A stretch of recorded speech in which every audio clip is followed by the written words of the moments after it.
그래서 요런 거는 그치 국내 지수 사는 신호는 환율 내려가는 거 보고 환율 안정화되는 거 보고 사도 안 늦은 듯이라고 하시는데 그것도 맞고요. 단기로 보시면 삼성전자 뭐 아니면 뭐 이렇게 큰 종목들 같은 경우에는 그렇게 보시는 것도 맞는데, 일단 그래서 지금 문제가 되는 거는 3.5% 기준금리를 이겨낼 수 있는 국가나 이겨낼 수 있는 기업이 얼마나 되느냐가 제일 중요합니다.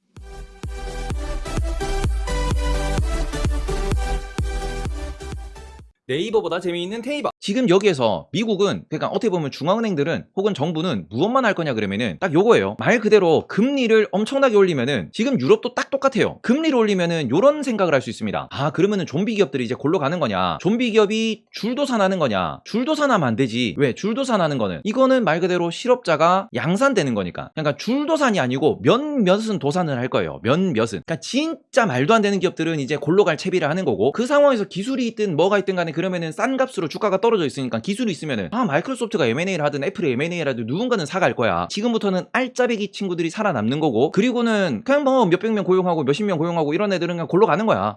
모두가 넘어가는 거 아니고 이게 금융위기로 번지는 그건 아니지만, 지금 상황에서는 진짜 말도 안 되는 기업들은 도산을 하는 겁니다. 우리가 코로나 때는 하나라도 터지면 안 되라고 하면서 모두를 살려줬지만 지금은 그게 아니다라는 거거든요. 그리고 이런 상황에서 실업자가, 어제도 얘기했습니다. 실업률이 조금은 올라갈 거다예요. 몇몇 도산을 하면서 실업률이 증가할 수는 있다. 하지만 지금 미국 기준 실업률이 3%이기 때문에 이거는 지난 몇십 년 동안 거의 없던 데이터다. 거의 없던 수치다. 그렇기 때문에 지금 현재 이런 실업률을 보이는 상황에서는 좀 터져도 상관없다라는 얘기를 파월 형이 직접 했습니다. 그러니까 이 부분을 보시면은 금리를 올리는 과정에서 진짜로 안 되는 기업들은 터져나가고 부도가 날 거예요. 그래서 이런 거를 조금 보셨으면 좋겠고, 그러면 그 다음에 이러면서 인플레가 잡혀야 된다라는 거잖아요. 실업률이 올라가고 좀 도산이 일어나고 뭔가 문제 삐그덕삐그덕거리는 게 나면은 누가 잡히느냐, 인플레가 잡힌다라는 건데, 지금 여기에서 가장 큰 문제점이 뭐야? 어제 0.75로 올린다라고 했는데 인플레 잡으려고 봤더니 갑자기 가스를 공급을 줄인다라는 발표를 러시아가 했습니다. 와, 에너지 가격을 잡아야 된다 그러는데 에너지 가격은 금리를 올린다고 잡히는 게 아니다라고 계속 말씀드린 이유가 여기 있는 거거든. 어제 진짜 러시아가 이번에 전쟁도 그렇고 뭔가 누가 찔러서 그런 건지 모르겠지만 정말 계획적으로 하고 있다라는 게, 어제 파우르장이 나와서 0.75로 딱 때리고 난 뒤에 국제유가 딱 떨어지고 난 뒤에 인플레 잡힌다는 소리 나오면은 오히려 주가가 올랐어야 돼. 근데 요 상황에서 보시면은 가스 공급 줄였다 그러죠. 오히려 가스 공급 줄이면 유럽 어제 가스 가격 24% 올랐다고 말씀드렸습니다. 하루 만에. 그러면은 유럽이 더 비싼 가격에 미국 천연가스를 사갈 거고 중동의 오일을 사갈 거면, 그러면 전 세계 에너지 가격은 다 오르는 거지.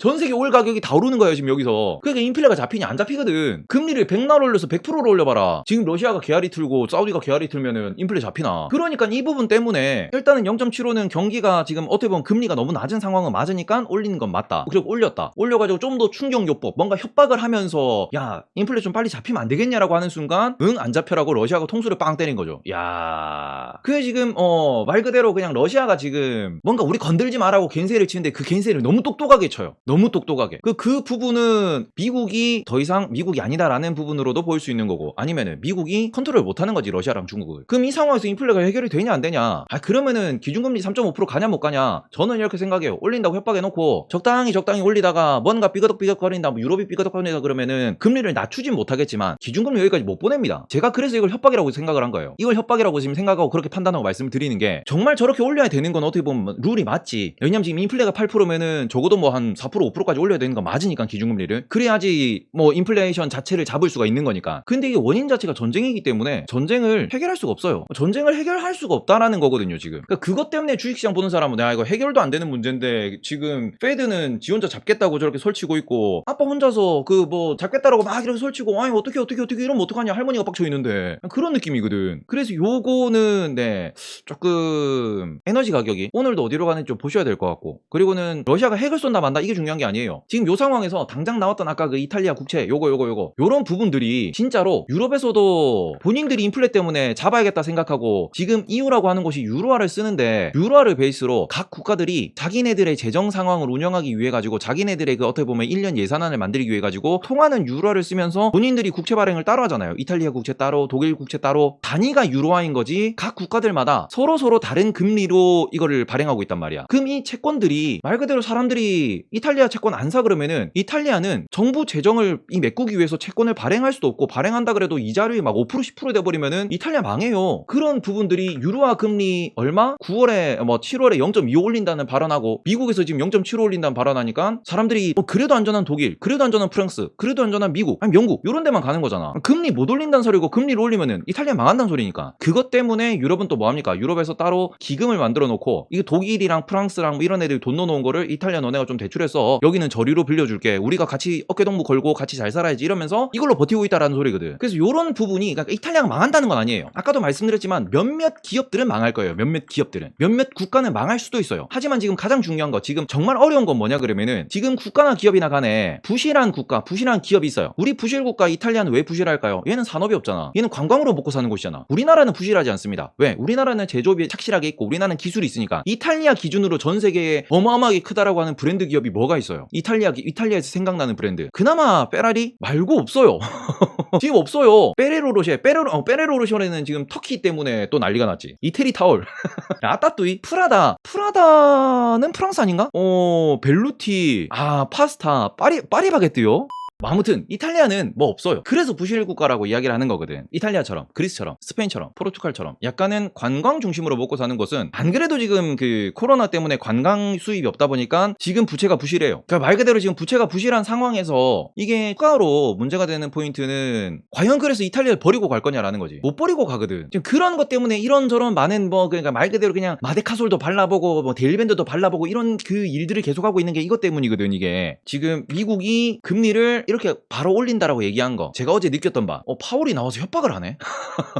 누굴 들으라고 한 건지 모르겠는데 포인트는 이거야. 앞으로도 그 페드 위원들이 나와가지고 분명히 얘기는 할 거예요. 공개 발언을 통해가지고 소위 말해서 블라드 형이 나와가지고 그 연말까지 금리를 이렇게 올려야 되는데 올리는 과정에서도 뭔가 인플레가 잡히고 그러면은 속도 조절이 좀 되지 않을까요? 이러면은 주가 다시 올라갈 수 있겠죠. 속도 조절 한다라고 하니까. 그래서 그런 부분들이 조금 어떻게 보면은 우리가 기대하는 거죠. 공개 발언에서 그나마 조금 완화적인 발언이 나오기를. 그리고 그런 기대와 희망을 품고 다시 올라가겠죠. 지금 어제도 베이스는 이거였어. 완전히 시장이 경기 침체가 되려면 멀었고 시장의 경제 체력이 워낙 좋기 때문에 그런 관점에서 우리는 0.75 인플레 때문에 1%를 올리고 싶었지만 1%는 충격적일 것 같아서 0.75를 올렸습니다. 그 부분들 어떻게 보면 협박인데 요런 것들이 국제유가가 떨어지는 포인트를 보셔야 되는 거고 그 국제유가만 떨어지면 된다라는 희망을 가진 상황에서 러시아가 가스밸브 잠그면서 안 떨어져라고 지금 또 협박을 하고 있는 거고 그런 것들이 지금 정시랑 얽히면서 지금 조금 어려운 시장 분위기를 만들어주고 있다. 우리가 여기서 기억하셔야 되는 건 뭐냐 그러면은 자 한국이 전 세계가 뭔가 지금 뭐 소비가 위축이 되니 금리를 빡세게 올리니 이런 관점에서 한국이 이탈리아처럼 부실하냐라고 하면은 한국은 부실하지 않습니다. 한국은 대표적으로 반도체, 2차전지, 자동차, 조선, 화학이라고 부르는 전 세계의 뿌리 산업이라고 볼 수 있는 필수 소비재도 분명히 들어가고 소위 말해서 지금 전 세계에서 필요로 하는 반도체, 2차전지, 자동차는 모두가 필요로 하고 있고요. 에너지 가격이 올라가는 과정에서 조선도 필요로 하는 산업입니다. 필요로 하는 산업을 보유하고 있기 때문에 한국은 부실해지진 않습니다. 다만 앞으로 전망은 이렇게 될 거예요. 우리가 환율 1,100원이냐 이런 거는 앞으로 보기가 어려울 거다. 앞으로는 환율이 원달러율이 좀 더 우리가 예상했던 예전에 뭐 지난 20년 동안 우리는 1,000원에서 뭐 1,200원 가면은 상단이었고 그럼 떨어지지 않았나요? 이런 어떻게 보면은 그 숫자적인 논리가 깨진 상황이다를 보셨으면 좋겠어요. 우리나라는 식량이 없어 그러는데 정말 다행인 거는 우리나라의 식량은 누구한테서 가져옵니까? 미국이 우리나라에 공급해요. 이거는 걱정하실 필요 없습니다. 미국은 돈 있으면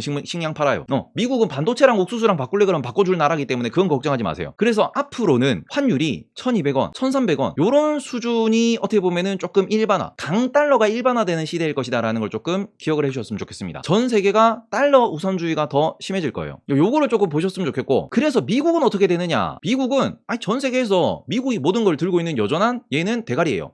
머가리가 깨져도 머가리가 제일 중요한 것은 맞는 거기 때문에 얘는 미국은 머가리이기 때문에 이 국가를 놓고 보시면 여기는 여전히 시장 혹은 환율 이런 부분에 이득이 있을 거고요. 또 한 가지 여기는 자사주 매입 소각이라고 하는 아주 중요한 이벤트를 꾸준히 진행을 하고 있고 전 세계에서 플랫폼을 통해서 돈을 계속 벌어가고 있기 때문에 현금 흐름이 제일 좋은 국가이기 때문에 얘들은 결국에는 박스를 다지면은 우상향할 겁니다. 각이 좋든 나쁘든 우상향할 거예요. 그치 애플은 계속 할 때 그것도 애플은 계속 갈 수밖에 없는 게 매년 본인들이 발행한 주식의 3% 4%를 태워버리잖아. 그렇기 때문에 걔네들은 애플은 결국 올라갈 수밖에 없다라는 포인트는 기억을 하셨으면 좋겠어요. 그래서 이런 것들을 보시면은 조금 우리 미국이 우상향을 할 수밖에 없다라는 포인트랑 그리고는 결국 미국을 환율을 어느 정도 수준 어느 정도 변동성이 좀 진정된 상황부터 다시 모아갈지를 고민을 하셨으면 좋겠습니다. 제가 뭐 작년 재작년에 방송을 보신 분들은 아실 거예요. 코로나 법을 조지고 한 번 더 랠리가 나오고 난 뒤는 요때는 한국 다 팔고 미국으로 간다라고 미국 몰빵 칠 때가 올 거다라고 말씀을 드렸어요. 근데 지금 한 번 더 랠리를 기대하기 어려운 상황 혹은 한 번 더 랠리를 지금 상정하지 아니하고 뭔가 투자를 다들 하고 하고 있기 때문에 그러면 결국 미국 우선이 조금 더 빨리 당겨질 수도 있다라고 생각을 합니다. 이거. 그래서 이 부분을 조금 체크를 해보셨으면 좋겠고, 지금 오히려 문제가 되는 거는 유럽도 문제가 되고 또 한 가지 일본도 문제가 됩니다. 저는 일본도 계속 문제가 된다고 계속 말씀을 드리는데, 왜냐, 얘네들은 부채가 너무너무 많아요. 국가 부채가. 그냥 국가 부채가 많다라는 소리는 다른 말로 생각을 하면은 기준금리를 올리면은 뭐가 늘어나냐? 이자 비용이 늘어나요. 국가의 이자 비용이 너무 늘어납니다. 그러면은 국가에서 국채까지 하기도 힘들어지고, 국가에서 뭔가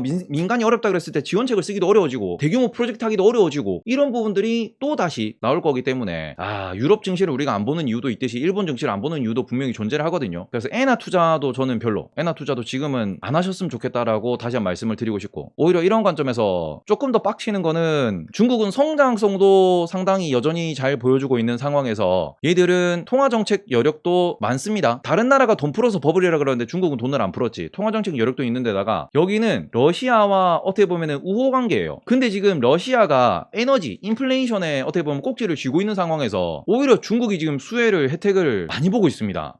아까 전에도 뭐 러시아 전쟁이 지금 중국이 이득을 보는 전쟁이다라고 하시는데 실제로 그런 부분이 많거든요. 지금 중국의 위안화가 방어가 되는 것 자체를 러시아가 중국과 무역을 많이 해서라고 보는 분들도 계셔요. 그만큼 어떻게 보면 지금 중국이 반미로, 그러니까 중국 대 미국의 패권 경쟁에서 우리는 항상 미국 우선으로, 미국 중심으로 좀 생각을 많이 합니다, 한국 사람들이. 그러다 보니까 에이 중국이 어디 미국을 이라고 하는데, 묘하게 지금 진짜 맞다이를 까는 분위기로 가고 있거든요, 미국이랑 중국이랑. 그래서 요 상황에서 가장 중요한 건 한국이 미국과 중국 사이에서 어떤 균형을 맞추느냐.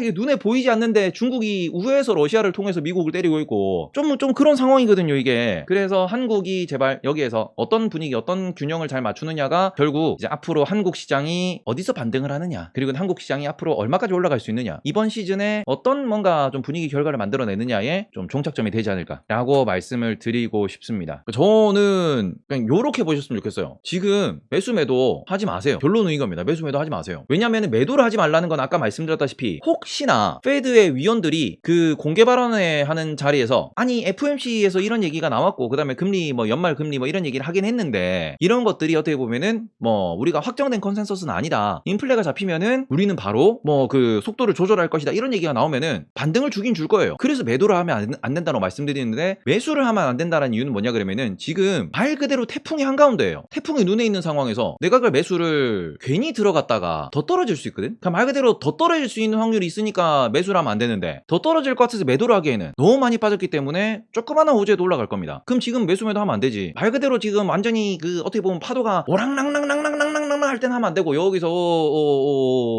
요럴 때 결정을 하셔야 된다라고 말씀을 드리고 싶고, 그 연말 기준 금리 3.5%가 무엇을 의미하는가.